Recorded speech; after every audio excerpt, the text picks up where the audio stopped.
ಧಾರಣೆ ಮಾಡಿದಾಗ ಅಂಥ ಸ್ತ್ರೀಯರ ಜೊತೆಗೆ ಇದ್ದರೆ ಅನರ್ಥವಾಗ್ತದೆ, ತಮಸ್ಸಾಗ್ತದೆ ಅಂತನ್ನೋದು ಸರ್ವಥಾ ಒಪ್ಪಬಾರದ ಮಾತು ಅನ್ನೋದಕ್ಕಾಗಿ ಶ್ರೀಮದಾಚಾರ್ಯರು ಆ ಪ್ರಸಂಗದಲ್ಲಿ ಅರ್ಥವನ್ನು ಬರೀತಾರೆ. ಸ್ತ್ರೀ ಸಂಘ ಮಾಡಿದವರ ಸಂಘ ಮಾಡಿದರೂ ತಮಸ್ಸಾಗ್ತದೆ ಅಂತ ಅಂದರೆ ಹಾಗಾದರೆ ಸ್ತ್ರೀ ಅಂದರೆ ಏನು? ಆದರೆ ಆ ಸ್ತ್ರೀ ಶಬ್ದವನ್ನು ಬಿಡಿಸ್ತಾರೆ. ತ್ರಿಕಾಲ ದುಃಖದತ್ವೇನ ಪುಂಸಾ ಸಹ ನಿವಾಸಿನಿ. ಮೂರು ಕಾಲದಲ್ಲಿಯೂ ದುಃಖ ಕೊಡೋದಕ್ಕಾಗಿ ಪುರುಷನ ಜೊತೆಗೆ ಯಾವುದಿರ್ತದಲ್ಲ ಅದನ್ನು ಸ್ತ್ರೀ ಅಂತ ಕರಿಬೇಕು. ಹಾಗಾದರೆ ಏನದು? ದುಷ್ಟ ಬುದ್ಧಿ ಅಂತ ಅರ್ಥ, ಅಯಥಾರ್ಥವಾದ ಬುದ್ಧಿ ಅಂತ ಅರ್ಥ. ಆ ಅರ್ಥವನ್ನು ಶ್ರೀಮದಾಚಾರ್ಯರಲ್ಲಿ ಹೇಳ್ತಾರೆ. ಹೇಳಬೇಕಾದ್ರೆ ಎರಡು ಶಬ್ದವನ್ನು ಬಿಡಿಸ್ತಾರೆ. ಸ ತ್ರಿಕಾಲದಲ್ಲಿ ಜೊತೆಗೆ ಇರ್ತಾಳೆ. ಸ ಅಂದರೆ ಸಹ ಅಂತ ಅರ್ಥ.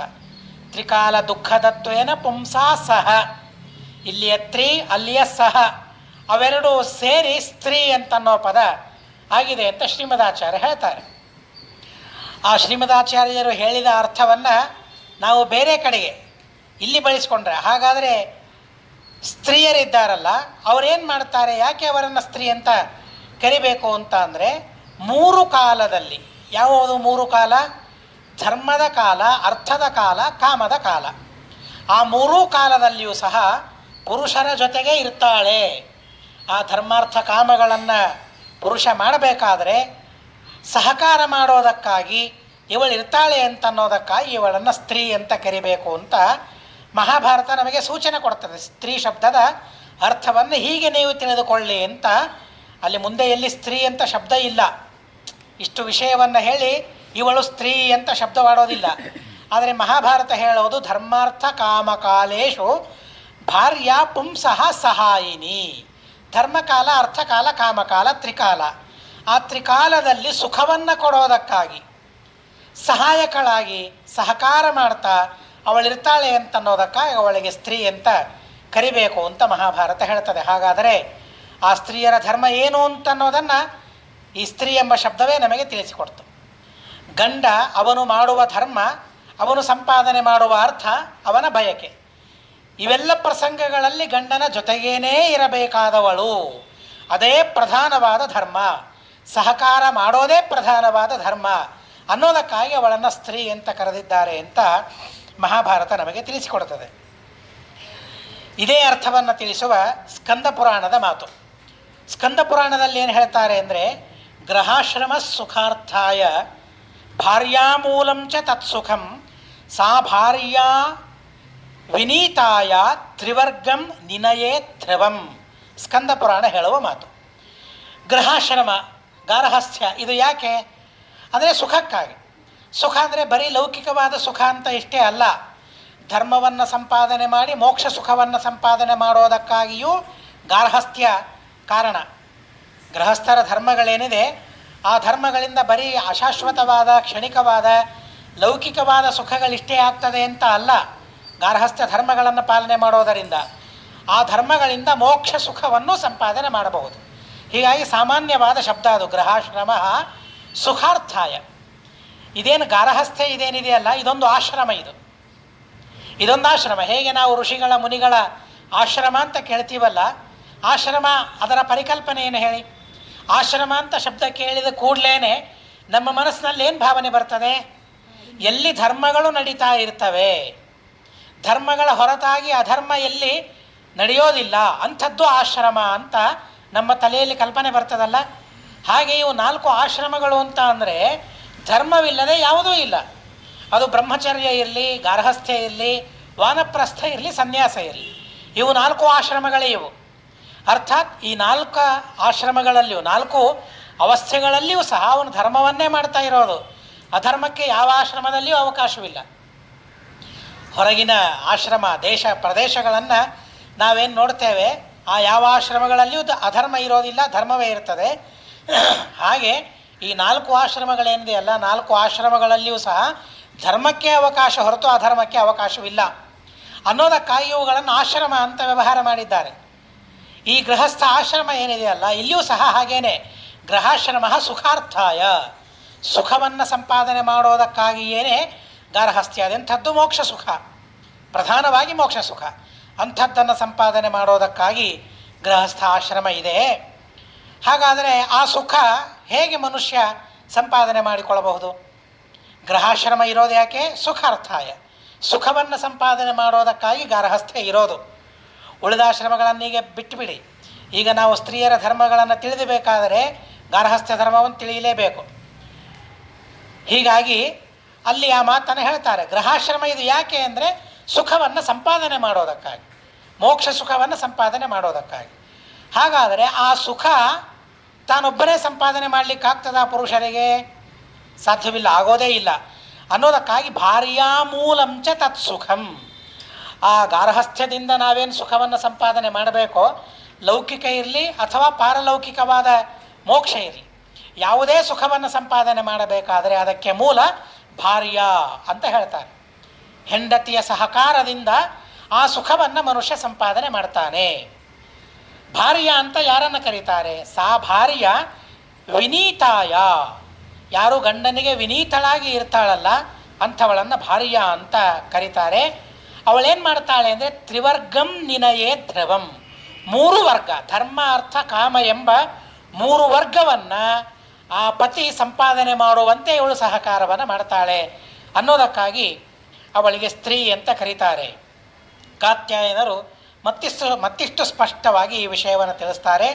ಗೃಹಾಶ್ರಮ ಸಮಂ ನಾಸ್ತಿ ಯದಿ ಭಾರ್ಯಾ ವಶಾನುಗ ತಯಾ ಧರ್ಮಾರ್ಥ ಕಾಮಾನಾಂ ತ್ರಿವರ್ಗ ಫಲಮಶ್ನುತೆ. ಧರ್ಮ ಅರ್ಥ ಕಾಮ ಇವುಗಳ ಫಲವೇ ಮೋಕ್ಷ ಅನ್ನೋದಕ್ಕಾಗಿ ಚತುರ್ವಿಧ ಪುರುಷಾರ್ಥಗಳನ್ನು ಹೇಳೋದು. ಧರ್ಮದಿಂದ, ಅರ್ಥದಿಂದ, ಕಾಮದಿಂದ ಲೌಕಿಕವಾದ ಸುಖ ನಾವು ಪಡೆಯಬಹುದು, ಇಲ್ಲ ಅಂತ ಅಲ್ಲ. ಆದರೆ ಅದೇ ಧರ್ಮ, ಅದೇ ಅರ್ಥ, ಅದೇ ಕಾಮ ಯಾವುದು ಗೊತ್ತಾ? ಯಾವುದು ಮೋಕ್ಷಕ್ಕೆ ಸಾಧನವಾಗ್ತದೆ ಅದು ಅನ್ನೋದಕ್ಕಾಗೇನೆ 4ನೇದ್ದು ಅದನ್ನು ಮೋಕ್ಷ ಅಂತ ಇಟ್ಟಿದ್ದಾರೆ. ಧರ್ಮ ಅರ್ಥ ಕಾಮ ಆದಮೇಲೆ ಮತ್ತಾವುದೋ ಸುಖವನ್ನು ಅಲ್ಲಿ ಹೇಳಿಲ್ಲ. ಲೌಕಿಕವಾದ ಕ್ಷಣಿಕವಾದ ಸುಖದ ಪ್ರಸಕ್ತಿ ಅಲ್ಲಿ ತಂದಿಲ್ಲ. ಧರ್ಮ ಬೇಕು ಯಾವುದಕ್ಕಾಗಿ? ಅದು ಮೋಕ್ಷವನ್ನು ಸಂಪಾದನೆ ಮಾಡಿಕೊಡೋದಾದರೆ ಅದು ಧರ್ಮ, ಅದು ಧರ್ಮ. ಉಳಿದದ್ದೆಲ್ಲ ಧರ್ಮವಾಗೋದಿಲ್ಲ, ಸರ್ವಥಾ ಧರ್ಮವಾಗೋದಿಲ್ಲ. ಧ್ರಿಯತೆ ಅಧಃಪತನ್ ಪುರುಷಃ ಇತಿ ಧರ್ಮ. ಧರ್ಮ ಅಂದರೆ ಯಾವುದು? ಸಾಮಾನ್ಯವಾಗಿ ಧರ್ಮ ಅಂತ ಅನ್ನೋ ಶಬ್ದವನ್ನು ನಾವು ಬಳಸ್ತಾ ಇರ್ತೇವೆ. ಧರ್ಮ ಅಂದರೆ ಏನು? ಬಹಳ ಸುಂದರವಾಗಿ ಅದರ ಅರ್ಥವನ್ನು ಹೇಳ್ತಾರೆ. ಅಧಃಪತನ್ ಪುರುಷಃ ಧ್ರಿಯತೆ. ಯಾವ ವ್ಯಕ್ತಿ ಪತನ ಬೀಳ್ತಾ ಇದ್ದಾನೆ, ಮಾರ್ಗದಿಂದ ಚ್ಯುತನಾಗಿ ಕೆಳಗೆ ಬೀಳ್ತಾ ಇದ್ದಾನೆ, ಅಂಥ ಪುರುಷನನ್ನು ಹಿಡಿದು ಎಬ್ಬಿಸ್ತದಂತೆ. ಯಾವುದೋ ಅದೇ ಧರ್ಮ ಅಂತ ನಮಗೆ ಶಾಸ್ತ್ರದಲ್ಲಿ ತಿಳಿಸ್ತಾರೆ. ಧರ್ಮ ಶಬ್ದದ ಅರ್ಥವನ್ನು ಹೇಳ್ತಾರೆ. ಧ್ರಿಯತೆ ಅಧಃಪತನ್ ಪುರುಷಃ. ಅಧಃಪತನವನ್ನು ಹೊಂದುವ ಪುರುಷನನ್ನು ಎತ್ತಿ ಹಿಡಿತದೆ ಯಾವುದೋ ಅದುವೇ ಧರ್ಮ ಅಂತ ಹೇಳ್ತಾರೆ. ಹಾಗಾದರೆ ಅಂಥ ಧರ್ಮ ಏನಿದೆಯಲ್ಲ ಅದು ಮೋಕ್ಷಕ್ಕೆ ಸಾಧನವೇ. ಅದು ಹೊರತು ಅದು ಕ್ಷಣಿಕವಾದ ಸುಖಕ್ಕೆ ಸಾಧನವಾಗೋದಾದರೆ ಅದು ಅಧಃಪತನಕ್ಕೆ ಸಾಧನವಾಯಿತು ಅಂತ ಆಯಿತು. ಯಾವ ಧರ್ಮದಿಂದ ಕ್ಷಣಿಕವಾದ ಸುಖದ ಅಪೇಕ್ಷೆಯನ್ನು ನಾವು ಪಡ್ತೇವೆಯೋ ಅದನ್ನು ಧರ್ಮ ಅಂತ ನಾವು ಹೇಳಿದರೆ ಅದು ಸರ್ವಥಾ ಧರ್ಮವಾಗೋದಿಲ್ಲ. ಇನ್ನಿಷ್ಟು ಅಧಃಪತನಕ್ಕೆ ಅದು ಕಾರಣವಾಗಿ ಹೋಗಿಬಿಡ್ತದೆ. ಹೀಗಾಗಿ ಅಧಃಪತನವನ್ನು ಹೊಂದುವ ಪುರುಷನನ್ನು ಯಾವುದು ಧಾರಣೆ ಮಾಡ್ತದೆ, ಯಾವುದು ಮೇಲಕ್ಕೆ ಎತ್ತುತ್ತದೆ, ಅದನ್ನೇ ನಿಜವಾಗಿ ಧರ್ಮ ಅಂತ ಕರಿಬೇಕು ಅಂತ ಶಾಸ್ತ್ರದಲ್ಲಿ ನಮಗೆ ತಿಳಿಸಿದ್ದಾರೆ. ಹಾಗಾದರೆ ಆ ಧರ್ಮ ಮುಕ್ತಿಗೆ ಸಾಧನ ಅಂತ ಆಗಬೇಕು. ಅರ್ಥ, ಭಾಗವತದಲ್ಲಿ ನೀವು ಸಾಕಷ್ಟು ಬಾರಿ ಕೇಳಿದ್ದೀರಿ ಅದನ್ನು. ಅರ್ಥ, ಹಣ ಬೇಕು ಯಾವುದಕ್ಕೆ ಅಂತ ಅಂದರೆ ಧರ್ಮ ಮಾಡೋದಕ್ಕಾಗಿ ಅಂತ ಹೇಳ್ತಾರೆ. ಧರ್ಮ ಮಾಡೋದಕ್ಕಾಗಿ ಅರ್ಥ ಬೇಕು. ಭೂಮಿಯಿಂದ ನಾನೇನು ಕಲಿತೆ? ಅವಧೂತ ಹೇಳ್ತಾನೆ ಮೊದಲಿಗೆ, ಭೂಮಿಯಿಂದ ನಾನೇನು ಕಲಿತೆ ಅಂದರೆ ಇನ್ನೊಬ್ಬರಿಗೆ ಕೊಡೋದನ್ನೇ ನಾನು ಭೂಮಿಯಿಂದ ಕಲಿತಿದ್ದೇನೆ. ಹಣವನ್ನು ಸಂಪಾದನೆ ಮಾಡಬೇಕು, ಇಲ್ಲ ಅಂತ ಅಲ್ಲ. ಯಾಕೆ ಅಂತ ಅಂದರೆ ಭೋಗ ಮಾಡೋದಕ್ಕಾಗಿ ಅದು ಅತಿ ಅಲ್ಪ, ದಾನ ಮಾಡೋದಕ್ಕಾಗೇ ಬಹಳ ಅನ್ನೋದಕ್ಕಾಗಿ ಕೊಡೋದನ್ನು ನಾನು ಭೂಮಿಯಿಂದ ಕಲಿತೆ ಅಂತ ಹೇಳ್ತಾರೆ. ಹೀಗಾಗಿ ಕೊಡೋದಕ್ಕಾಗಿ ಹಣವನ್ನು, ದ್ರವ್ಯವನ್ನು ಗಳಿಸಬೇಕು ಗೃಹಸ್ಥರಾದವರು ಅಂತ ಹೇಳ್ತಾರೆ. ಯಾಕೆಂದರೆ ಗೃಹಸ್ಥರ ಕರ್ತವ್ಯ ಏನು ಗೊತ್ತಾ? ಬ್ರಹ್ಮಚಾರಿಗಳು, ವಾನಪ್ರಸ್ಥರು, ಯತಿಗಳನ್ನು ಪೋಷಣೆ ಮಾಡೋದು ಗೃಹಸ್ಥರ ಕರ್ತವ್ಯ. ಬರೀ ಹೆಂಡತಿ ಮಕ್ಕಳನ್ನು ಮಾತ್ರ ಪೋಷಣೆ ಮಾಡೋದು ಗೃಹಸ್ಥರ ಕರ್ತವ್ಯ ಅಲ್ಲ. ಮನು ಹೇಳಿದ್ದಾನೆ ಅವರನ್ನು ಪೋಷಣೆ ಮಾಡಬೇಕು ಅಂತ ಹೇಳಿ. ಭರ್ತವ್ಯ ಮನುರಬ್ರವೀತ್ ಅಪ್ಯಕಾರ್ಯ ಶತಂ ಕೃತ್ವ ಭರ್ತವ್ಯ ಮನುರಬ್ರವೀತ್. ಮನು ಹೇಳ್ತಾನೆ, ನೀವು ಹಣವನ್ನು ಸಂಪಾದನೆ ಮಾಡಿ, ಅದು ಯಾವ ರೀತಿಯಿಂದಾದರೂ ಸಂಪಾದನೆ ಮಾಡಿ. ಯಾವ ರೀತಿ ಅಂದರೆ ಬೇಕಾದ್ದು ಅನ್ಯಾಯ ಮಾಡಿ ಸಂಪಾದನೆ ಮಾಡಿ ಅಂತ ಅರ್ಥ ಅಲ್ಲ. ಬ್ರಾಹ್ಮಣರಿಗೆ ವಿಹಿತವಾದ ವೃತ್ತಿ ಏನಿದೆ ಅಲ್ಲ, ಆ ವೃತ್ತಿಯಿಂದಲೇ ಹಣವನ್ನು ಸಂಪಾದನೆ ಮಾಡಬೇಕು. ಆದರೆ ಆಪತ್ಕಾಲದೊಳಗೆ ಬ್ರಾಹ್ಮಣರ ವೃತ್ತಿಯಿಂದ ಹಣ ಸಂಪಾದನೆ ಮಾಡಲಿಕ್ಕೆ ಆಗ್ತಾ ಇಲ್ಲ ಅಂತಾದರೆ ವೈಶ್ಯರ ವೃತ್ತಿಗಳ ತನಕ ಅವನು ಎಲ್ಲ ವೃತ್ತಿಗಳನ್ನು ಮಾಡಬಹುದು ಅಂತ ಹೇಳಿದ್ದಾರೆ. ಇದು ಅಕಾರ್ಯಶತ ಅಂದರೆ ಅದು. ಅಕಾರ್ಯಶತ ಅಂದರೆ ಮಾಡಬಾರದು ನೂರಾರು ಕೆಲಸ ಮಾಡಿ ಹಣ ಗಳಿಸಿ ಹೆಂಡತಿ ಮಕ್ಕಳನ್ನು ಪೋಷಣೆ ಮಾಡಿ ಅಂತ ಮನುಗಳು ಹೇಳಿಬಿಟ್ರೆ ಇನ್ನು ನಮ್ಮ ಪರಿಸ್ಥಿತಿ ಏನು? ಅಲ್ಲ, ಅಕಾರ್ಯಶತ ಅಂದರೆ ಅದು. ಬ್ರಾಹ್ಮಣರು ಯಾವ ದಾರಿಯಿಂದ ಹಣವನ್ನು ಗಳಿಸಬೇಕು ಅದಕ್ಕೆ ಒಂದು 3 ಮಾರ್ಗಗಳನ್ನು ಹೇಳಿದ್ದಾರೆ. ಪ್ರತಿಗ್ರಹ, ಯಾಜನ, ಅಧ್ಯಾಪನ. ಈ 3 ಮಾರ್ಗದಿಂದ ಹಣವನ್ನು ಗಳಿಸಬೇಕು. ಅದು ಸಾಧ್ಯವಿಲ್ಲ ಅಂತಾದರೆ ಬೇರೆ ಬೇರೆ ಮಾರ್ಗಗಳನ್ನು ಹೇಳಿದ್ದಾರೆ. ಅದು ನಿಜವಾಗಿ ಬ್ರಾಹ್ಮಣರು ಮಾಡಬೇಕಾದದ್ದಲ್ಲ, ಆದರೆ ಆಪತ್ಕಾಲದಲ್ಲಿ ವಿಧಾನ ಮಾಡಿದ್ದು ಅನ್ನೋದಕ್ಕಾಗಿ ಮನುಗಳು ಹೇಳ್ತಾರೆ ಅದು ಅಕಾರ್ಯವಾದದ್ದು. ಅದು ಬ್ರಾಹ್ಮಣರು ಪ್ರಧಾನವಾಗಿ ಮಾಡಬಾರದ್ದು ಅದು. ಆದರೂ ಸಹ ಆಪತ್ಕಾಲ ಇದೆ ಅಂತನ್ನೋದಕ್ಕಾಗಿ ಆ ಬ್ರಾಹ್ಮಣರಿಗೆ ಕಾರ್ಯವಾಗದೇ ಇದ್ದರೂ ಕೂಡ, ನಿಜವಾಗಿ ಅಕಾರ್ಯ ಅಂತ ಆಗಿದ್ದರೂ ಕೂಡ ಆ ಮಾರ್ಗದಿಂದ ಹಣವನ್ನು ಗಳಿಸಿ ಮಕ್ಕಳನ್ನು, ಹೆಂಡತಿಯನ್ನು, ಸಂಸಾರವನ್ನು ನೋಡಿಕೊಳ್ಳಿ ಅಂತ ಮನುಗಳು ಹೇಳ್ತಾರೆ. ಇಲ್ಲಿ ನಮಗೆ ತಿಳಿಸ್ತಾರೆ ಬರೀ ಹೆಂಡತಿ ಮಕ್ಕಳನ್ನು ಮಾತ್ರ ನೋಡಿಕೊಳ್ಳೋದಲ್ಲ, ಅತಿಥಿ ಅಭ್ಯಾಗತರ ಪೋಷಣೆ ಮಾಡೋದು. ಬರೀ ಅಷ್ಟೇ ಅಲ್ಲ, ಬ್ರಹ್ಮಚಾರಿ ಗೃಹಸ್ಥ ವಾನಪ್ರಸ್ಥರನ್ನು ಪೋಷಣೆ ಮಾಡೋದು ಗೃಹಸ್ಥರ ಕರ್ತವ್ಯ ಅನ್ನೋದಕ್ಕಾಗಿ ಅವನ ಹಣವನ್ನು ಗಳಿಸಲೇಬೇಕು. ಹಣವನ್ನು ಗಳಿಸದೇನೂ ಜೀವನ ಮಾಡಲಿಕ್ಕೆ ಹೇಳಿದ್ದಾರೆ. ದ್ರೋಣಾಚಾರ್ಯರು ಅಂಥ ಜೀವನವನ್ನು ಮಾಡಿದರು ಅಂತ ಹೇಳ್ತಾರೆ. ಎಲ್ಲಿಯೋ ಏಕಾಂತದಲ್ಲಿ ಇದ್ದುಕೊಂಡು ತಾವು ಆ ತರಹದ ಜೀವನವನ್ನು ದ್ರೋಣಾಚಾರ್ಯರು ಮಾಡಿದರು ಅಂತ ಹೇಳ್ತಾರೆ. ಬೆರಳೆಣಿಕೆಯಷ್ಟು ಜನರು ಮಾತ್ರ ಆ ತರಹದ ಜೀವನವನ್ನು ಮಾಡಿದ್ದಾರೆ.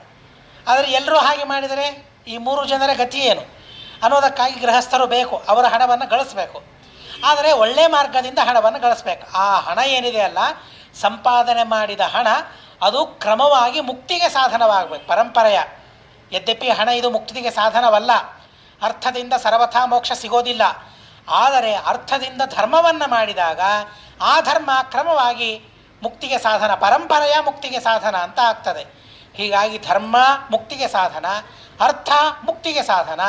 ನಾವು ಏನೇ ಬಯಸಿದರೂ ಸಹ ನಮ್ಮ ಎಲ್ಲ ಬಯಕೆಗಳೂ ಸಹ ಎಂಥದ್ದಿರಬೇಕು ಅಂತ ಅಂದರೆ ಅವೆಲ್ಲ ಭಗವತ್ ಪೂಜಾತ್ಮಕವಾಗುವಂಥ ಬಯಕೆಗಳಿರಬೇಕು ಅಂತ ಶಾಸ್ತ್ರದಲ್ಲಿ ತಿಳಿಸಿದ್ದಾರೆ.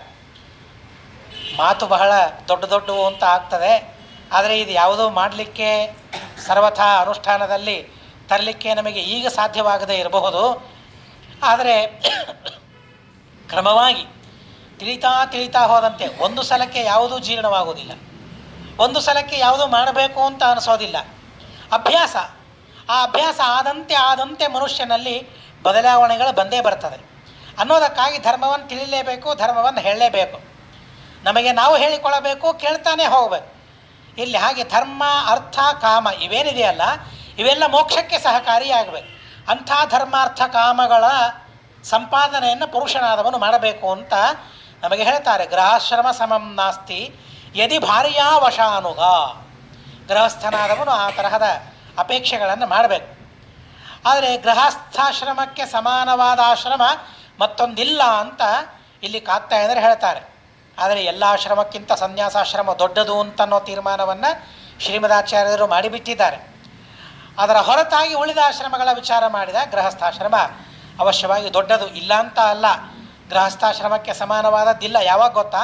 ಯದಿ ಭಾರ್ಯಾ ವಶಾನುಗ. ಗಂಡ ಹೇಳಿದ ಮಾತನ್ನು ಕೇಳ್ತಾ ಇದ್ದರೆ, ಮಾತು ಕೇಳೋದು ಅಂತಂದರೆ ನಿಮಗೆ ಮುಂದೆ ಎಲ್ಲ ಅರ್ಥ ಆಗ್ತದೆ. ಆದರೆ ಇವತ್ತು ಗಂಡನ ಮಾತು ಕೇಳೋದು, ಗಂಡನ ಸೇವಾ ಮಾಡೋದು ಅಂತಂದರೆ ಇವು ಬಹಳ ಇವೇನು ಮಾಡಬಾರದ ಶಬ್ದಗಳನ್ನು ಕೇಳ್ತಾ ಇದ್ದೇವೆ ಅಂತ ಯಾಕೋ ತಲೆಯಲ್ಲಿ ಆ ತರಹದ ಭಾವನೆ ಬರ್ತದೆ ಈಗಿನ ಸಮಾಜದ ಪ್ರಭಾವದಿಂದಾಗಿ. ಹೀಗಾಗಿ ಹೆಂಡತಿ ವಶವಾಗಿ ಇದ್ದರೆ ಆ ಗಾರ್ಹಸ್ಥ್ಯ ಆಶ್ರಮಕ್ಕೆ ಸಮಾನವಾದದ್ದು ಮತ್ತೊಂದಿಲ್ಲ ಅಂತ ಹೇಳ್ತಾರೆ. ಗಂಡನ ಉದ್ದೇಶ ಏನು? ಬೇರೆ ಏನೂ ಇಲ್ಲ, ಧರ್ಮ, ಅರ್ಥ, ಕಾಮ. ಧರ್ಮವನ್ನು ಸಂಪಾದನೆ ಮಾಡಬೇಕು, ಅದಕ್ಕಾಗಿ ಅರ್ಥ ಬೇಕು, ಅದಕ್ಕಾಗಿ ಅದಕ್ಕೆ ಅನುಕೂಲವಾದಂಥ ಕಾಮಗಳು ಬೇಕು. ಧರ್ಮ ಸಂಪಾದನೆ ಮಾಡಬೇಕು, ಧರ್ಮಕ್ಕೆ ಅನುಕೂಲವಾದ ಅರ್ಥ ಬೇಕು, ಅಂಥ ಬಯಕೆಗಳೇ ಅವನಿಗೆ ಇರಬೇಕು. ಧರ್ಮಾನುಕೂಲವಾದ ಬಯಕೆಗಳೇ ಇರಬೇಕು. ಅವನ ಬಯಕೆಗಳು ಧರ್ಮಕ್ಕೆ ವಿರುದ್ಧವಾಗಿರಬಾರದು.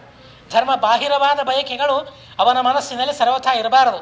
ಅಂಥ ಬಯಕೆಗಳೇನಾದರೂ ಇದ್ದರೆ ಸರ್ವಥಾ ಅದಕ್ಕೆ ಸಹಾಯ ಮಾಡಬಾರದು.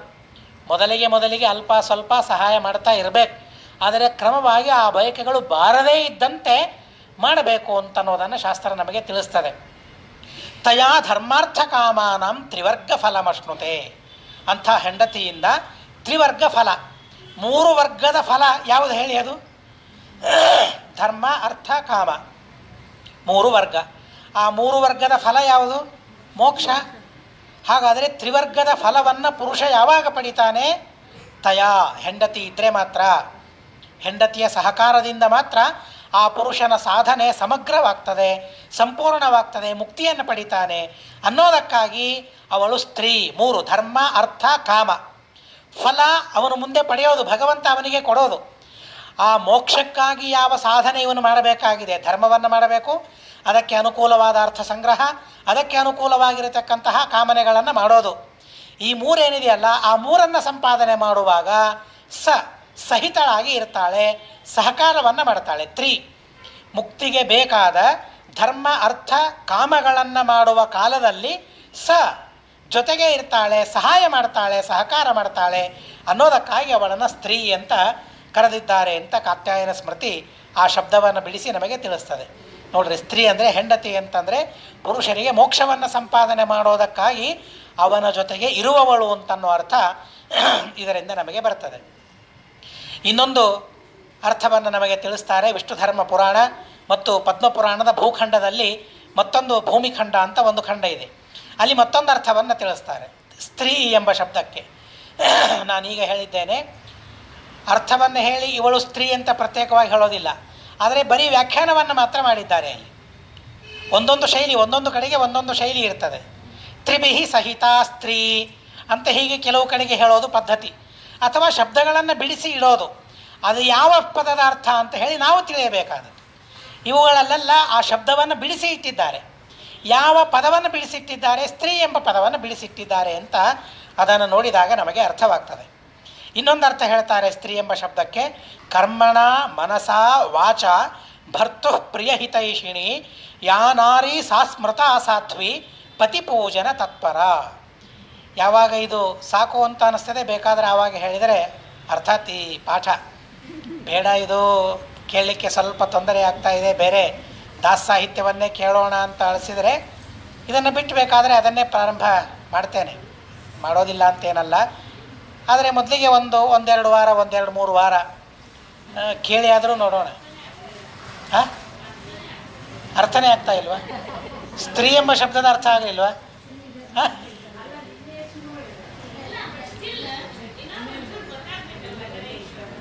ಧರ್ಮ ಗೊತ್ತಲ್ಲ, ಅರ್ಥ ಅಂದರೆ ಹಣ ಗೊತ್ತಲ್ಲ, ಕಾಮ ಅಂದರೆ ಅಪೇಕ್ಷೆಗಳು, ಬಯಕೆಗಳು ಗೊತ್ತಲ್ಲ. ಆ 3 ಮಾಡಬೇಕು.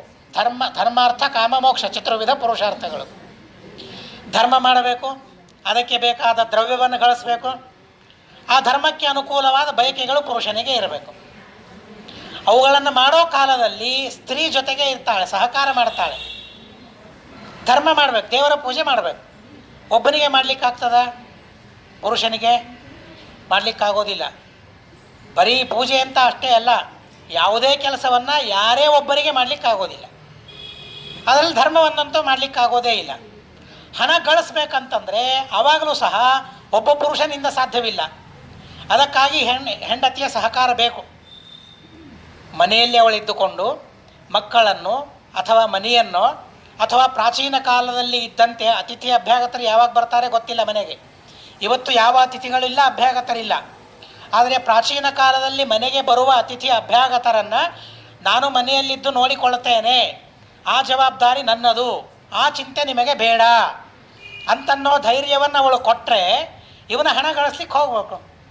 ಇಲ್ಲ, ಮನೆಯಲ್ಲಿ ಯಾರು ಅತಿಥಿ ಅಭ್ಯಾಗತರು ಬಂದರೂ ನನಗೇನು ಸಂಬಂಧವಿಲ್ಲ, ಅದನ್ನು ನೀವೇ ನೋಡ್ಕೊಳ್ಬೇಕು ಅಂತ ಹೇಳಿದರೆ ಅವನು ಯಾವಾಗ ಅರ್ಥ ಗಳಿಸ್ಲಿಕ್ಕೆ ಹೋಗಬೇಕು?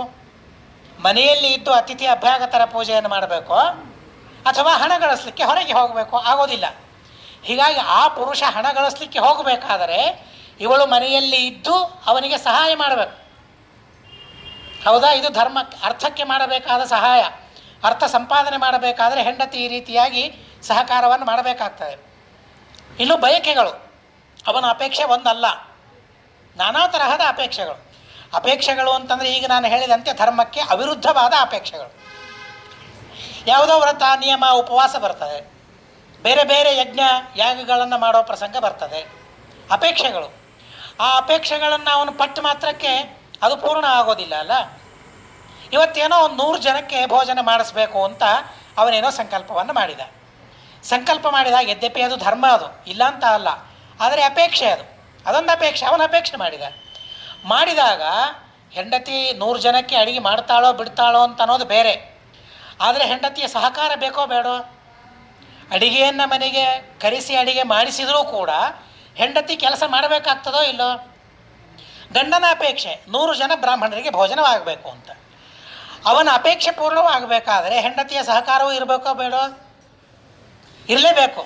ಹೀಗೆ ಧರ್ಮವನ್ನು ಮಾಡುವಾಗ, ಅರ್ಥದ ಸಂಪಾದನೆ ಮಾಡುವಾಗ ತಾನೇನೇ ಅಪೇಕ್ಷೆ ಮಾಡಿದರೂ ಆ ಅಪೇಕ್ಷೆ ಪೂರ್ಣವಾಗಬೇಕಾದರೆ, ಮಾಡಿಕೊಳ್ಳಬೇಕಾದರೆ ಯಾರ ಸಹಾಯ ಬೇಕಲ್ಲ ಅವಳೇ ಸ್ತ್ರೀ ಅಂತ ಹೇಳ್ತಾ ಇದ್ದಾರೆ. ಗೊತ್ತಾಯ್ತಲ್ಲ? ಈಗ ಧರ್ಮ, ಅರ್ಥ, ಕಾಮ ಇವುಗಳನ್ನು ಸಂಪಾದನೆ ಮಾಡಬೇಕಾದರೆ ಯಾರು ಜೊತೆಗೆ ಇದ್ದು ಸಹಕಾರವನ್ನು ಮಾಡ್ತಾ ಇರ್ತಾಳಲ್ಲ ಅವಳನ್ನು ಸ್ತ್ರೀ ಅಂತ ಕರೆದಿದ್ದಾರೆ. ಸಹಕಾರ ಮಾಡೋದು ಅಂತಂದರೆ ಅದು ಬರೀ ಸಹಕಾರ ಅಲ್ಲ, ಅದು ಧರ್ಮ. ಅದು ಸಹಕಾರ ಮಾಡೋದು ಅಂತ ಅನ್ನೋದೇನಿದೆಯಲ್ಲ ಅದೊಂದು ದೇವರ ಪೂಜೆ, ಅವಳು ಮಾಡುವ ದೇವರ ಪೂಜೆ ಅನ್ನೋದಕ್ಕಾಗಿ ಆ ಮಾತನ್ನು ನಮಗೆ ತಿಳಿಸ್ತಾರೆ. ಯದ್ಯಪಿ ನಾವು ಪೂಜೆ ಮಾಡ್ತೇವೆ ಅಂತ ಹೆಸರಿಗೆ, ಆದರೆ ನಿಜವಾಗಿ ನಮ್ಮಲ್ಲಿ ನಿಂತು ಪೂಜೆ ಮಾಡುವವರು ಯಾರು? ಅವರು ಕಾಣಿಸೋದಿಲ್ಲ, ಗಂಡ ಕಾಣಿಸ್ತಾನೆ ಅಷ್ಟೇ. ನಾವು ಸಹ ನಿಮಿತ್ತ ಮಾತ್ರ, ದೇವರ ಪೂಜೆ ಮಾಡ್ತಾ ಇದ್ದೇವೆ ಅಂತ ಅಂದರೆ. ಆದರೆ ನಾವು ಪೂಜೆ ಮಾಡೋದಾ? ನಿಜವಾಗಿ ಅಲ್ಲ. ಒಳಗಿದ್ದು ತತ್ವಾಭಿಮಾನಿಗಳು ಮಾಡದೇ ಹೋದರೆ, ಹೆಂಡತಿಯಲ್ಲಿ ಲಕ್ಷ್ಮೀ ಸರಸ್ವತಿ ಇತ್ಯಾದಿಗಳು ಇದ್ದೇನೆ ಅಡಿಗೆಯನ್ನು ಮಾಡೋದಲ್ಲ, ನಾವೆಲ್ಲ ನಿಮಿತ್ತ ಮಾತ್ರ ಮಾಡ್ತೇವೆ. ಪುಣ್ಯ ನಮಗೂ ಬರ್ತದೆ, ನಮಗಿಂತೂ ಹೆಚ್ಚು ದೇವತೆಗಳಿಗೆ ಬರ್ತದೆ, ಇಲ್ಲ ಅಂತ ಅಲ್ಲ. ಆದರೆ ಸಹಕಾರ ಮಾಡೋದೇನಿದೆಯಲ್ಲ, ದೊಡ್ಡವರಿಗೆ ಸಣ್ಣವರು ಸಹಕಾರ ಮಾಡೋದು. ಮಹಾಸ್ವಾಮಿಗಳು ಪೂಜೆ ಮಾಡ್ತಾ ಇರ್ತಾರೆ, ಅಕ್ಕಪಕ್ಕದಲ್ಲಿ ಎಡಬಲ ಸೇವಕರು ಇರ್ತಾರೆ. ಅವರ ಕೆಲಸ ಏನು? ಪೂಜೆ ಮಾಡೋದು ಅವರದ್ದು ಅಲ್ಲ, ಸಹಕಾರ ಮಾಡೋದು ಅವರ ಕೆಲಸ. ಅದು ಬಹಳ ದೊಡ್ಡದು ಅಂತ ನಾವು ಕಾಣ್ತೀವಲ್ಲ. ಸ್ವಾಮಿಗಳಿಗೆ ಎಡಬಲ ಸೇವೆ ಮಾಡ್ತಾರ್ರಿ, ಸಣ್ಣದಲ್ಲ, ಬಹಳ ದೊಡ್ಡದೇ, ಇಲ್ಲ ಅಂತ ಅಲ್ಲ. ಹಾಗೇನೆ ದೇವರ ಪೂಜೆಗೆ, ಧರ್ಮಕ್ಕೆ ಸಹಕಾರ ಮಾಡೋದು ಅಂತ ಅಂದರೆ ಅದು ಸರ್ವಥಾ ಸಣ್ಣ ಕೆಲಸ ಅಲ್ಲ. ಅದನ್ನು ತಿಳಿದು ಅವನು ಧರ್ಮ ಮಾಡುವಾಗ, ಅವನು ಅರ್ಥ ಗಳಿಸುವ ಸಂದರ್ಭದಲ್ಲಿ, ಸಂಪಾದನೆ ಮಾಡುವಾಗ, ಅಥವಾ ಅವನೇನಾದರೂ ಅಪೇಕ್ಷೆ ಪಟ್ಟಾಗ ಅದನ್ನು ಪೂರ್ಣ ಮಾಡೋದಕ್ಕಾಗಿ ಇವಳ ಸಹಕಾರ ಇರಬೇಕು ಅನ್ನೋದಕ್ಕಾಗಿ ಅವಳನ್ನು ಸ್ತ್ರೀ ಅಂತ ಕರೆದಿದ್ದಾರೆ ಅಂತ ಶಾಸ್ತ್ರ ಹೇಳ್ತದೆ. ಇದು ಮೊದಲನೇ ಅರ್ಥ. ಈಗ ಎರಡನೇದ್ದೇನು ಅಂತ ಅಂದರೆ, ಕರ್ಮಣ ಮನಸ ವಾಚ ಭರ್ತು ಪ್ರಿಯಹಿತೈಷಿಣಿ. ಇವಳ ಮೂರು ಹೇಗಿರಬೇಕು ಅಂದರೆ, ಯಾವುದಾದ ಮೂರು ಅಂದರೆ ಕರ್ಮ, ಕೆಲಸ, ಮನಸ್ಸು ಮತ್ತು ಮಾತು. ಇವು ಮೂರೂ ಸಹ ಭರ್ತೃ ಪ್ರಿಯಹಿತೈಷಿಣಿ, ಗಂಡನ ಪ್ರಿಯ ಮತ್ತು ಗಂಡನಿಗೆ ಹಿತವಾದದ್ದು. ಪ್ರಿಯಕ್ಕಿಂತಲೂ ಹಿತ ಇದು ಬಹಳ ಮಹತ್ವದ್ದು ಅಂತ ನಮಗೆ ಶಾಸ್ತ್ರ ತಿಳಿಸ್ತದೆ. ಕೆಲವು ಪ್ರಿಯವಾಗಿರ್ತದೆ, ಆದರೆ ಪ್ರಿಯವಾದದ್ದು ಹಿತವಾಗಿರೋದಿಲ್ಲ. ಅವೆರಡನ್ನು ಸಂಭಾಳಿಸೋದು ಬಹಳ ಕಷ್ಟ. ಹಿತಂ ಮನೋಹಾರಿಚ ದುರ್ಲಭಂ ವಚಃ ಅಂತ ಕಿರಾತಾರ್ಜುನೇಯದಲ್ಲಿ ಕವಿ ಹೇಳ್ತಾನೆ. ಹಿತವೂ ಆಗಿರಬೇಕು, ಪ್ರಿಯವೂ ಆಗಿರಬೇಕು. ಸತ್ಯಂ ಬ್ರೂಯಾತ್ ಪ್ರಿಯಂ ಬ್ರೂಯಾತ್, ನ ಬ್ರೂಯಾತ್ ಸತ್ಯಂ ಅಪ್ರಿಯಂ ಅಂತ ಹೇಳ್ತಾರೆ. ಪ್ರಿಯಂಚ ನಾನೃತಂ ಬ್ರೂಯಾತ್. ಬಹಳ ಕಷ್ಟ ಮಾತಾಡೋದಾಗಲಿ, ಗಂಡನಿಗೆ ಅಥವಾ ದೊಡ್ಡವರಿಗೆ ಪ್ರಿಯವಾಗುವಂತೆ, ಹಿತವಾಗುವಂತೆ ನಡೆದುಕೊಳ್ಳೋದಾಗಲಿ ಬಹಳ ಕಷ್ಟ. ಆದರೆ ಮಾಡ್ತಾ ಹೋದಂತೆ ಅದು ಅಭ್ಯಾಸವಾಗ್ತದೆ. ಕರ್ಮದಿಂದ, ಮಾಡುವ ಕೆಲಸಗಳಿಂದ, ಮಾತಿನಿಂದ ಮತ್ತು ಮನಸ್ಸಿನಿಂದ ಯಾವಾಗಲೂ ಗಂಡನ ಪ್ರಿಯವನ್ನು, ಹಿತವನ್ನು ಯಾರು ಬಯಸ್ತಾ ಇರ್ತಾಳಲ್ಲ ಅಂಥವಳನ್ನು ಸಾಧ್ವಿ, ಅಂಥವಳನ್ನು ಸ್ತ್ರೀ ಅಂತ ಕರೆದಿದ್ದಾರೆ. ಮೂರು, ಕರ್ಮ, ಮನಸ್ಸು, ಮಾತು, ಈ ಮೂರರ ಜೊತೆಗೆ ಇರ್ತಾಳೆ. ಈ ಮೂರರ ಜೊತೆಗೆ ಯಾವಾಗಲೂ ಇರ್ತಾಳೆ. ಅರ್ಥಾತ್ ಆ ಮೂರರಿಂದ ಪತಿಗೆ ಪ್ರಿಯವನ್ನು, ಹಿತವನ್ನು ಬಯಸ್ತಾ ಇರ್ತಾಳೆ ಅಂತ ಅನ್ನೋದಕ್ಕಾಗಿ ಅವಳನ್ನು ಸ್ತ್ರೀ ಅಂತ ಕರಿಬೇಕು ಅಂತ ಹೇಳ್ತಾರೆ. ವಾಚಾ ಸುಮನಸಾಚೈವ ಕರ್ಮಣಾ ಶೃಣು ಭಾಮಿನಿ ಶುಶ್ರೂಷಾ ಕುರುತೆ ಯಾಹಿ ಭರ್ತುಶ್ಚೈವ ದಿನೇ ದಿನೇ ಸಾಚಾಪಿ ಕಥ್ಯತೆ ನಾರಿ ಪತಿವ್ರತ ಪರಾಯಣ. ಸ್ತ್ರೀ ಅಂದರೆ ಇಲ್ಲಿ ಯಾವುದು? ಮನಸ್ಸು, ಮಾತು, ಕರ್ಮ ಇವುಗಳಿಂದ ಸಹಿತಳಾಗಿರ್ತಾಳೆ ಅನ್ನೋದಕ್ಕಾಗಿ ಅವಳನ್ನು ಸ್ತ್ರೀ ಅಂತ ಕರೀತಾರೆ ಅಂತ ಇಲ್ಲಿ ಹೇಳ್ತಾರೆ. ಗೌತಮ ಧರ್ಮಸೂತ್ರದಲ್ಲಿ ಮತ್ತೊಂದು ಅರ್ಥವನ್ನು ಹೇಳ್ತಾರೆ. ತ್ರಿ ಅಂತ ಅನ್ನೋ ಶಬ್ದಕ್ಕೆ ಅಲ್ಲಿ ವಾಕ್, ಚಕ್ಷು, ಕರ್ಮ ಇವೇ ಅರ್ಥ. ಬೇರೆ ಬೇರೆ ರೀತಿಯಾಗಿ ಹೇಳ್ತಾ ಹೋಗ್ತಾರೆ. ವಾಕ್ ಚಕ್ಷು ಕರ್ಮ ಸಂಯತ ಅಂತ ಹೇಳಿ ಗೌತಮ ಧರ್ಮಸೂತ್ರದಲ್ಲಿ ಹೇಳ್ತಾರೆ. ತ್ರಿ ಅಂದರೆ ಮಾತು, ಕಣ್ಣು, ಕೆಲಸ. ಈ ಮೂರರಲ್ಲಿ ಸ ಅಂದರೆ ಸಂಯಮವನ್ನು ಸಾಧಿಸಿದವಳು ಅಂತ ಅರ್ಥ. ಹಿಂದೆ ಎಲ್ಲ ಸ ಎಂಬ ಶಬ್ದಕ್ಕೆ ಸಹಿತ, ಸಹಕಾರಿ ಅಂತನ್ನೋ ಅರ್ಥವನ್ನು ಹೇಳಿದರು. ಇಲ್ಲಿ ಸ ಅಂತನ್ನೋ ಶಬ್ದಕ್ಕೆ ಸಂಯಮ ಅಂತ, ಸಂಯತಳು ಅಂತ ಅರ್ಥ. ಮೂರರಲ್ಲಿ ಸಂಯಮವನ್ನು ಸಾಧಿಸಿರಬೇಕು ಅಂತ ಅರ್ಥ. ಸ್ತ್ರೀ ಮಾತ್ರ ಇಂಥದ್ದನ್ನು ಸಾಧಿಸಬೇಕು ಅಂತ ಅರ್ಥ ಅಲ್ಲ, ಪುರುಷರೂ ಈ ತರಹದ ಸಂಯಮವನ್ನು ಸಾಧಿಸಿರಬೇಕು. ಅಲ್ಲಲ್ಲಿ ಪ್ರತ್ಯೇಕವಾಗಿ ಅವರವರಿಗೆ ಹೇಳ್ತಾ ಹೋಗ್ತಾರೆ. ಇಲ್ಲಿ ಈಗ ಪ್ರಕೃತ ಇವಳು ಹೇಗಿರಬೇಕು ಸ್ತ್ರೀ ಅಂದರೆ ವಾಕ್, ಚಕ್ಷು, ಕರ್ಮ, ಸಂಯತ. ಆ ಮೂರನ್ನು ಸಂಯಮದಲ್ಲಿ ಯಾರಿಟ್ಟುಕೊಂಡಿದ್ದಾಳಲ್ಲ ಅವಳನ್ನು ಸ್ತ್ರೀ ಅಂತ ಕರಿಬೇಕು ಅಂತ ಹೇಳ್ತಾರೆ. ಅದೇನೋ ಮೊಟ್ಟ ಮೊದಲನೇದ್ದು ಮಾತು, ಕಣ್ಣು, ಕೆಲಸ. ಏನು ವಾಕ್ಸಂಯತ? ವಾಕ್ಸಂಯತ ಅಂದರೆ ಏನು ಅಂದರೆ ಮಾತುಗಳನ್ನು ಬಹಳ ಹೆಚ್ಚಾಗಿ ಆಡಬಾರದು ಅಂತ ಹೇಳಿದ್ದಾರೆ. ಇದು ಯಾರೇ ಇರಲಿ, ಪುರುಷರಿರಲಿ ಸ್ತ್ರೀಯರಿರಲಿ, ಮೌನ ಮಾಡೋದು ಸುಲಭ, ಆದರೆ ವಾಕ್ಸಂಯಮ ಬಹಳ ಕಷ್ಟ. ಎಲ್ಲ ಕಡೆಗೂ ಅಷ್ಟೇ. ಉಪವಾಸ ಇರೋದು ಸುಲಭ, ಆದರೆ ಮಿತವಾದ ಆಹಾರವನ್ನು ಸ್ವೀಕಾರ ಮಾಡೋದೇನಿದೆಯಲ್ಲ ಕಷ್ಟ ಅಲ್ಲ, ಸಾಧ್ಯವೇ ಇಲ್ಲ. ಅದನ್ನು ಸಾಧಿಸಬೇಕು ಗೃಹಸ್ಥರಾದವರು, ಯಾರೇ ಇರಲಿ. ಬರೀ ಗೃಹಸ್ಥರಾದವರು ಅಂತ ಅಲ್ಲ, ಮನುಷ್ಯನಾಗಿ ಬಂದಿದ್ದಾನೆ ಎಂದ ಮೇಲೆ ಅವನು ಮಾಡಬೇಕಾದದ್ದು ಉಪವಾಸ ಅಲ್ಲ. ಉಪವಾಸ ಮಾಡಬಾರ್ದು ಅಂತ ಅರ್ಥ ಅಲ್ಲ, ಉಪವಾಸ ಮಾಡಲೇಬೇಕು ಇಲ್ಲ ಅಂತ ಅಲ್ಲ. ಆದರೆ ಉಪವಾಸಕ್ಕಿಂತಲೂ ಪ್ರಧಾನವಾದದ್ದೇನಿದೆಯಲ್ಲ ಅದು ಮಿತವಾದ ಆಹಾರ, ಅದು ದೇವರ ಪೂಜೆ, ಅದು ಯಜ್ಞ. ಅದು ಈಗ ಯಾವುದೋ ಒಂದು ಯಜ್ಞವನ್ನು ಮಾಡ್ತಾ ಇದ್ದೇವೆ. ಯಜ್ಞ ಮಾಡ್ತಾ ಇರಬೇಕಾದ್ರೆ ಸಂಕಲ್ಪವನ್ನು ಮಾಡ್ತೇವೆ. ಮಂತ್ರಗಳೆಷ್ಟಿವೆ ಅಲ್ಲ ಅಷ್ಟೇ ಅಲ್ಲ ಆಹುತಿ ಹಾಕಬೇಕಾದದ್ದು. ಉದಾಹರಣೆಗೆ ಒಂದು 100 ಮಂತ್ರಗಳಿವೆ. ಆ 100 ಮಂತ್ರಗಳಿಂದ ನಾನು ಆಹುತಿಯನ್ನು ಹಾಕಬೇಕು. ಇಲ್ಲ 100 ಅಲ್ಲ, ನಾನು ಮಂತ್ರಗಳನ್ನು 100 ಅಂತೇನೆ, ಆದರೆ ಆಹುತಿಯನ್ನು ಮಾತ್ರ 200 ಹಾಕ್ತೇನೆ ಅಂದರೆ ಹೇಗೆ ಸಾಧ್ಯ ಹೇಳಿ? ಅದು ಯಜ್ಞ ಅಂತ ಆಗ್ತದ? ಅದು ಆಗೋದಿಲ್ಲ. ಆಹುತಿಯ ಪರಿಮಾಣ ಎಷ್ಟು ಅಂತ ಅನ್ನೋದನ್ನು ಶಾಸ್ತ್ರದಲ್ಲಿ ಹೇಳಿದ್ದಾರೆ. ಯಜ್ಞದಲ್ಲಿ ಆಹುತಿ ಹಾಕಬೇಕಾದರೆ ಅದರ ಪರಿಮಾಣ ಎಷ್ಟಿರಬೇಕು? ವೈಶ್ವದೇವವನ್ನು ಮಾಡ್ತೇವೆ, ಎಷ್ಟು ಅನ್ನವನ್ನು ಹಾಕಬೇಕು. ಆದರೆ ಒಣಗಿದ ನೆಲ್ಲೆಕಾಯಿ ಅದರ ಆಕಾರ ಎಷ್ಟಿರ್ತದಲ್ಲ, ಹಸಿದಲ್ಲ, ಒಣಗಿದ ನೆಲ್ಲೆಕಾಯಿಯ ಆಕಾರ ಎಷ್ಟಿರ್ತದಲ್ಲ ಅಷ್ಟು ಅನ್ನವನ್ನು ತೆಗೆದುಕೊಂಡು ಹಾಕಬೇಕು ಅಂತ ಹೇಳಿದ್ದಾರೆ. ಏನಾಯಿತು, ದೇವತೆಗಳಿಗೆಲ್ಲ ಹಾಕೋದು ಅಂತ ಹೇಳಿ ಭಾರಿ ಪ್ರೀತಿಯಿಂದ ಭಾರಿ ಭಕ್ತಿಯಿಂದ ಹೆಚ್ಚು ಹಾಕಿಬಿಟ್ರೆ ಅದು ವೈಶ್ವದೇವ ಆಗೋದಿಲ್ಲ. ಅದು ದೇವತೆಗಳಿಗೆಲ್ಲ ನಾನು ಭಾರಿ ಧಾರಾಳ, ಬೇಕಾದಷ್ಟು ನನ್ನ ಹತ್ರ ಇದೆ ಅನ್ನ, ಕಡಿಮೆ ಏನು ನನ್ನ ಹತ್ರ ಇದ್ದದ್ದು, ಚಿತ್ರಾಹುತಿ ಇಡಬೇಕು. ಅದಕ್ಕೊಂದು ಆಕಾರ ಇದೆ, ಅದಕ್ಕೊಂದು ಪರಿಮಾಣ ಹೇಳಿದ್ದಾರೆ. ದೇವತೆಗಳಿಗೆಲ್ಲ ಯಮಧರ್ಮ ನಾವು ಹೇಗೂ ನರಕಕ್ಕೆ ಹೋಗ್ತೇವೆ, ಭಾರಿ ಪ್ರೀತರಾಗಬೇಕು, ಸಂತೋಷವಾಗಬೇಕು ಅವರಿಗೆ ಅಂತ ಹೇಳಿ ಇಷ್ಟಿಷ್ಟು ಚಿತ್ರಾಹುತಿಯನ್ನು ಇಟ್ಟರೆ ಬಲಿ ಇಟ್ಟ ಹಾಗೆ ಅಲ್ಲ, ಅದಕ್ಕೊಂದು ಪರಿಮಾಣ ಇದೆ ಅಲ್ಲ. ಹಾಗೇ ಊಟ ಒಂದು ಯಜ್ಞ ಅಂತಾದರೆ ಅಲ್ಲಿ ಒಂದು ಆಹುತಿ, ಅದು ಆಹುತಿ ಒಂದೊಂದು ಆಹುತಿ ಅಂತಾದರೆ ಅದಕ್ಕೂ ಒಂದು ಪರಿಮಾಣ ಬೇಕಲ್ಲ. ಅದಕ್ಕೂ ಶಾಸ್ತ್ರದಲ್ಲಿ ಪರಿಮಾಣವನ್ನು ಹೇಳಿದ್ದಾರೆ. ಎಷ್ಟು ಅಂದರೆ ಕುಕ್ಕುಟಾಂಡ ಪ್ರಮಾಣತಃ, ಕೋಳಿಯ ತತ್ತಿ ತಿನ್ನೋದಲ್ಲ, ಅದರ ಪ್ರಮಾಣ ಅಷ್ಟೇ ಪರಿಮಾಣ ಇರಬೇಕು ಅಂತ ಹೇಳಿದ್ದಾರೆ. ಆ ಪರಿಮಾಣವನ್ನು ಹೇಳಿ ಮುಂದೆ ಏನು ಹೇಳ್ತಾರೆ ಅಂತ ಅಂದರೆ ಎಷ್ಟು ನಮ್ಮ ಮುಖದಲ್ಲಿ ಸುಲಭವಾಗಿ ಹೋಗ್ತದೆ ಅಷ್ಟು ಅಂತ ಹೇಳ್ತಾರೆ. ಕೊನೆಗೆ ಎಲ್ರಿಗೂ ಕುಕ್ಕುಟ ಅಂದಷ್ಟು ಬಾಯಲ್ಲಿ ಹಾಕ್ಕೊಳ್ಳಿಕ್ಕಾಗೋದಿಲ್ಲ. ಹಾಗೆ ಹೇಳಿದ್ದಾರೆ ಅಂತ ಹೇಳಿ ಸರಿಯಾಗಿ ತಂದು ಆಕಾರ ನೋಡಿ ಪರಿಮಾಣ ಅಷ್ಟು ಮಾಡಿಕೊಂಡು ಲೆಕ್ಕ ಇಟ್ಕೊಂಡು ತಿನ್ನಲಿಕ್ಕಾಗೋದಿಲ್ಲ. ಏನೇ ಇದು ಅಷ್ಟು ಮಾಡಿದರೆ ಬಾಯಲ್ಲಿ ಹೋಗಬೇಕಲ್ಲ, ಬಾಯಿ ಸಣ್ಣದಿರ್ತದೆ ಕೆಲವು. ಹೀಗಾಗಿ ಎಷ್ಟು ಅನ್ನ, ಎಷ್ಟು ತುತ್ತು ಬಾಯಿಯಲ್ಲಿ ಸುಖವಾಗಿ ಹೋಗ್ತದಲ್ಲ ಅಷ್ಟನ್ನೇ ಒಂದು ತುತ್ತು ಅಂತ ಕರೆದಿದ್ದಾರೆ. ಅಷ್ಟು 32 ತುತ್ತುಗಳನ್ನು ಮಾತ್ರ ಆಹುತಿಯಾಗಿ ಹಾಕಬೇಕಾದ್ರೆ ನಾವು ಮಾಡ್ತೀವ? ಅದು ಸರ್ವಥಾ ಸಾಧ್ಯವಾಗೋದಿಲ್ಲ. ಧರ್ಮಗಳನ್ನು ಮಾಡೋದು ಬಹಳ ಕಷ್ಟ. ಈ ವಾಕ್ ಸಂಯಮ, ಈ ಸಂಯಮ, ಒಟ್ಟಾರೆ ಸಂಯಮ ಅಂತ ಅನ್ನೋದು, ಅದು ಮಾತಿರಲಿ ಅಥವಾ ಆಹಾರ ಇರಲಿ, ಯಾವುದೇ ಪ್ರಸಂಗಕ್ಕೆ ಇರಲಿ, ಆ ಸಂಯಮ ಅಂತ ಅನ್ನೋದು ಬಹಳ ಕಷ್ಟ. ಅಭಾವ ಸಂತೋಷದಿಂದ ಮಾಡ್ತೇವೆ, ವಾಗಭಾವ ಮಾಡ್ತೇವೆ, ಆಹಾರ ಭಾವ ಇರ್ತೇವೆ. ಭಾಳ 1 ದಿವಸ 2 ದಿವಸ, ಭಾಳ ಅಂದರೆ 5 ದಿವಸ, ಅದಕ್ಕಿಂತ ಹೆಚ್ಚು ಮಾಡಲಿಕ್ಕಾಗೋದಿಲ್ಲ. ಭೀಷ್ಮ ಪಂಚಕ ಅಂತೇವೆ, 5 ದಿವಸ ಅಂತ ಅಂತೇವೆ ಅಷ್ಟೇ, ಅದಕ್ಕಿಂತ ಹೆಚ್ಚು ಮಾಡಲಿಕ್ಕಾಗೋದಿಲ್ಲ ಮನುಷ್ಯರಿಗೆ. ಇರಲಿ, ಆದರೂ ಆಹಾರ ಬಿಡಲಿಕ್ಕೆ ತಯಾರಾಗ್ತೇವೆ. ಆದರೆ ಅಲ್ಪಾಹಾರದಕ್ಕೆ ಮಾತ್ರ ಮನುಷ್ಯ ಸಿದ್ಧನಾಗೋದಿಲ್ಲ. ವಾಕ್ ಸಂಯಮಕ್ಕೆ ಸಿದ್ಧರಾಗಬೇಕು ಅಂತ ಹೇಳ್ತಾರೆ. ಬರೀ ಸ್ತ್ರೀಯರು ಅಂತ ತಿಳ್ಕೊಳ್ಬೇಡಿ. ಸ್ತ್ರೀ ಶಬ್ದದ ಅರ್ಥ ವಾಕ್, ಚಕ್ಷು, ಕರ್ಮ ಸಂಯತ ಸ್ತ್ರೀ, ತ್ರಿಭಿಸ್ ಸಂಯತ, ತ್ರಿಷು ಸಂಯತ, 3ರಲ್ಲಿ ಸಂಯಮವನ್ನು ಸಾಧಿಸಿದವಳು ಅನ್ನೋದಕ್ಕಾಗಿ ಸ್ತ್ರೀ. ಹಾಗಾದರೆ ಪುರುಷರಿಗೆ ಈ ಸಂಯಮ ಬೇಕಾಗಿಲ್ಲ ಅಂತ ಅರ್ಥ ಅಲ್ಲ. ಅವರಿಗಿಂತಲೂ ಹೆಚ್ಚು ಸಂಯಮವನ್ನು ಪುರುಷರು ಸಾಧನೆ ಮಾಡಬೇಕು ಇರಲಿ. ಆದರೆ ಪ್ರಸಕ್ತಕ್ಕೆ ಸ್ತ್ರೀಯರ ಬಗ್ಗೆ ಹೇಳಬೇಕಾದ್ರೆ ವಾಕ್ ಸಂಯಮವನ್ನು ಸಾಧನೆ ಮಾಡಬೇಕು ಅಂತ ಹೇಳ್ತಾರೆ. ಆಮೇಲೆ ವಾಕ್ ಚಕ್ಷು ಸಂಯಮ, ಚಕ್ಷುರಿಂದ್ರಿಯ ಕಂಡದ್ದನ್ನೆಲ್ಲ ನೋಡಬಾರದು ಅಂತ ಹೇಳಿದ್ದಾರೆ, ಅದು ಚಕ್ಷು ಸಂಯಮ. ಅದಾದ ಮೇಲೆ ಕರ್ಮ ಸಂಯಮ ಅಂತ ಹೇಳ್ತಾರೆ, ಕೆಲಸಗಳಲ್ಲಿ ಸಂಯಮವನ್ನು ಸಾಧಿಸಬೇಕು ಅಂತ ಹೇಳ್ತಾರೆ. ಏನು ಕರ್ಮದಲ್ಲಿ ಸಂಯಮ ಅಂತಂದರೆ ಏನು? ವ್ಯಾಖ್ಯಾನಗಳಲ್ಲಿ ಬಹಳ ಸುಂದರವಾಗಿ ತಿಳಿಸ್ತಾರೆ. ಮೊದಲು ತಮ್ಮ ಮನೆಯ ಕೆಲಸ, ಸ್ತ್ರೀಯರಿಗೆ ಪುರುಷರಿಗೂ ಅಷ್ಟೇ, ಮೊದಲು ತಮ್ಮ ಮನೆಯ ಕೆಲಸ. ತಮ್ಮ ಮನೆ ಕೆಲಸ ಮುಗೀತು ಅಂತಂದರೆ ಇನ್ನೊಬ್ಬರ ಮನೆಗೆ ಹೋಗಿ ಕೆಲಸ ಮಾಡೋದು, ಸಹಕಾರ ಮಾಡೋದೇನಾದರೂ ಇರ್ತದಲ್ಲ, ಇನ್ನೊಬ್ಬರ ಮನೆಯಲ್ಲಿ ಏನೋ ಕೆಲಸ ಇರ್ತದೆ.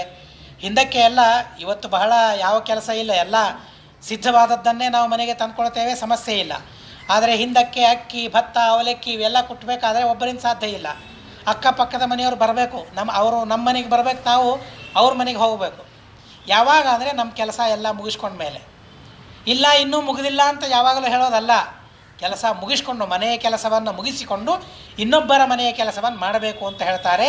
ಇದು ಕರ್ಮ ಸಂಯಮ ಅಂತ ಹೇಳ್ತಾರೆ. ಹೀಗೆ ವಾಕ್ಚಕ್ಷು ಕರ್ಮ ಸಂಯಮವನ್ನು ಪಡಿಬೇಕು, ಪಡೆದಿರ್ತಾಳೆ ಅಂತ ಅನ್ನೋದಕ್ಕಾಗಿ ಅವಳನ್ನು ಸ್ತ್ರೀ ಅಂತ ರೀತಿಯಾಗಿ ಕರೆದಿದ್ದಾರೆ. ಇಷ್ಟೇ ಅಲ್ಲದೇನೆ 3 ಫಲಗಳಿಂದ ಅವಳು ಸಹಿತಳಾಗ್ತಾಳೆ, ತ್ರಿವರ್ಗದ ಫಲ.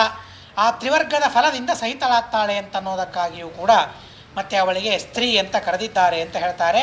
ಸ್ತ್ರೀಯಶ್ಚೈವಂ ಸಮಸ್ತಸ್ಯ ನರೈರ್ ದುಃಖಾರ್ಜಿತಸ್ಯ ವೈ ಪುಣ್ಯಸ್ಯ ಅರ್ಧಾಪಹಾರಿಣ್ಯ ಪತಿ ಶುಶ್ರೂಷಯೈವ ಹಿ. ಪತಿಯ ಶುಶ್ರೂಷೆ ಮಾಡೋದರಿಂದ ಧರ್ಮ, ಅರ್ಥ, ಕಾಮ 3 ಏನಿದೆಯಲ್ಲ, ಅದರ ಫಲ ಏನಿದೆಯಲ್ಲ, ಯಾವುದು? ಮೋಕ್ಷ. ಆ ಮೋಕ್ಷವನ್ನು ಅವಳು ಪಡಿತಾಳೆ. ಪ್ರತ್ಯೇಕವಾದ ಧರ್ಮಗಳು ಅಂತ ಸ್ತ್ರೀಯರಿಗೆ ಧರ್ಮದಲ್ಲಿ ಸ್ವತಂತ್ರವಾಗಿ ಅರ್ಹತೆ ಇಲ್ಲ ಅಂತ ಹೇಳಿದ್ದಾರೆ. ಸ್ವತಂತ್ರವಾದ ಧರ್ಮಗಳು ಅಂತ ಪ್ರತ್ಯೇಕವಾಗಿ ಯಾವುದೂ ಇಲ್ಲ. ಅವಳ ಧರ್ಮ ಏನು ಅಂತ ಅಂದರೆ ಸಹಕಾರವನ್ನು ಮಾಡೋದೇ ಅವಳ ಧರ್ಮ ಅಂತ ಹೇಳ್ತಾರೆ.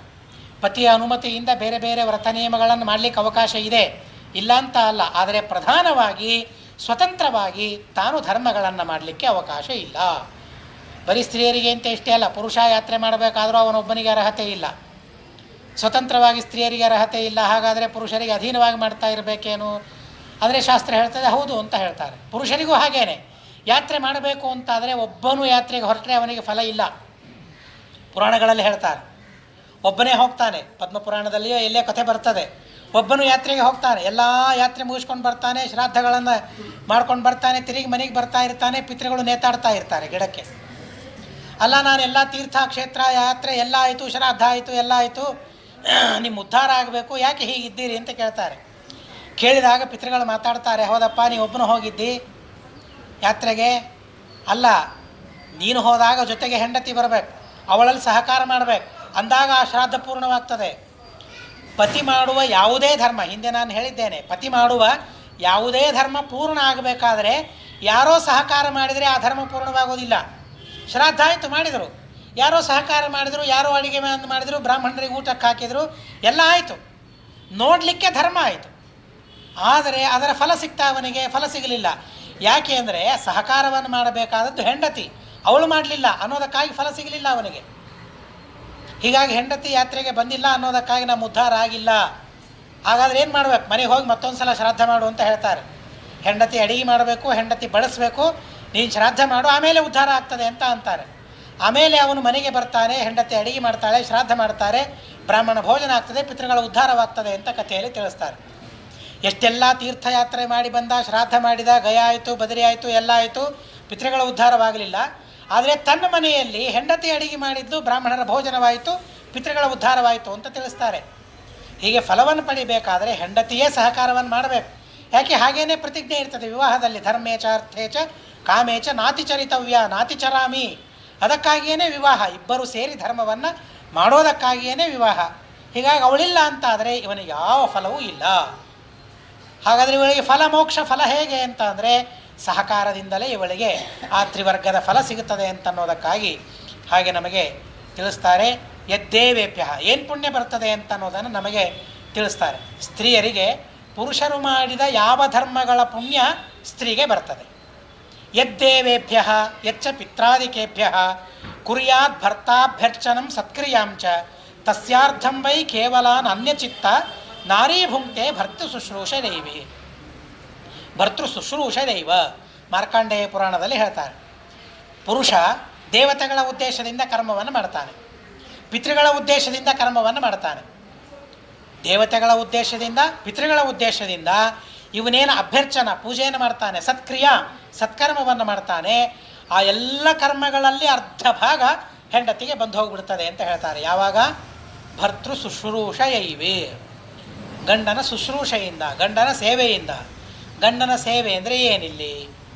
ಗಂಡನ ಸೇವೆ ಅಂದರೆ ಬೇರೆ ಏನೂ ಅಲ್ಲ. ಗಂಡನ ಸೇವೆ ಅಂದರೆ ಅವನು ಧರ್ಮ ಮಾಡ್ತಾ ಇರಬೇಕಾದ್ರೆ ಸಹಕಾರ ಮಾಡೋದು, ಬೇರೆ ಏನೂ ಅಲ್ಲ. ಉಪಕರಣಗಳನ್ನು ತಿಕ್ಕಿ ಇಡೋದು, ಅಡಿಗೆ ಮಾಡೋದು, ಈ ತರಹದ ಸಹಕಾರಗಳೇನಿದೆಯಲ್ಲ ಅದು ನಿಮಗೆಲ್ಲ ಗೊತ್ತು. ಹೀಗಾಗಿ ಆ ಸಹಕಾರಗಳೇನಿದೆಯಲ್ಲ ಅದೇ ಸೇವೆ, ಗಂಡನ ಸೇವೆ ಅದು. ಅದೇ ಪತ್ಯಂತರ್ಯಾಮಿಯಾದ ಪರಮಾತ್ಮನ ಸೇವೆ ಅದು. ಬರೀ ಗಂಡನ ಸೇವೆ ಅಲ್ಲ, ಮೇಲ್ ನೋಡಲಿಕ್ಕೆ ಗಂಡನ ಸೇವೆ. ಯಾಕೆ? ಪೂಜೆ ಮಾಡ್ತಾ ಇರೋದು ಅವನು, ಉಪಕರಣ ನಾನು ತಿಕ್ಕಿ ಕೊಡ್ತಾ ಇದ್ದೇನೆ, ವ್ಯವಸ್ಥೆ ನಾನು ಮಾಡಿ ಕೊಡ್ತಾ ಇದ್ದೇನೆ ಅನ್ನೋದಕ್ಕಾಗಿ ಮೇಲ್ ನೋಡಲಿಕ್ಕೆ ಅವನ ಸೇವೆ. ಆದರೆ ಆಂತರದಲ್ಲಿ ವಿಚಾರ ಮಾಡಿದಾಗ ಅದು ದೇವರ ಸೇವೆ ನಿಜವಾಗಿ ಅನ್ನೋದಕ್ಕಾಗಿ ಅದರಿಂದ ಪ್ರೀತನಾದ ಪರಮಾತ್ಮ ಅರ್ಧ ಭಾಗವನ್ನು ಇವಳಿಗೆ ಕೊಟ್ಟು ಬಿಡ್ತಾರಂತೆ. ಹೀಗಾಗಿ ಅದರಿಂದಲೇ ಮುಕ್ತಿಯನ್ನು ಅವಳು ಪಡಿತಾಳೆ ಅಂತನ್ನೋ ಮಾತನ್ನು ಮಾರ್ಕಾಂಡೇಯ ಪುರಾಣ ನಮಗೆ ತಿಳಿಸ್ತದೆ. ಧರ್ಮ ಏನು ಅಂತ ಅನ್ನೋ ವಿಚಾರವನ್ನು ಮುಂದೆ ಮತ್ತೆ ನಾವು ತಿಳಿಯೋಣ ಅಂತ ಹೇಳ್ತೇನೆ. ನೋಡಿ, ಹೀಗೆ ಈ ಪತಿವ್ರತಾ ಧರ್ಮಗಳ ಬಗ್ಗೆ ಇದೆ.